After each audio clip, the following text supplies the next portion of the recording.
روز 31 اوگوست برای اولین بار خانم‌های ایرانی امکان داشتند در ورزشگاه بدون محدودیت قوه‌آزمایی دو دسته لیگ محلی فوتبال میان مردان را تماشا کنند.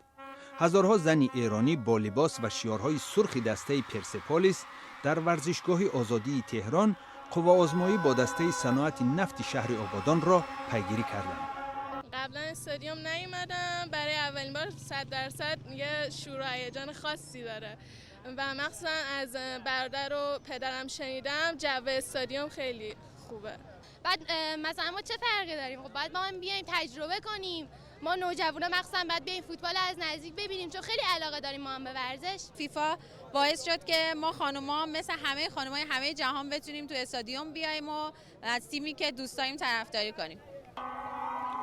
در پی انقلاب اسلامی سال 1979 حضور زنان در ورزشگاه‌ها هنگام قوه‌آزمایی‌های مردانه منع شده بود.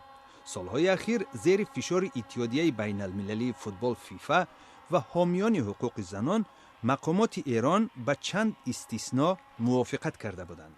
ماه اکتبر سال 2019 هنگام قوه‌آزمایی فوتبالبازان ایران با دسته منتخب کمبودیا در ورزشگاه آزادی تهران که 100,000 جای نشست دارد برای اولین بار 4,000 زن راه یافت.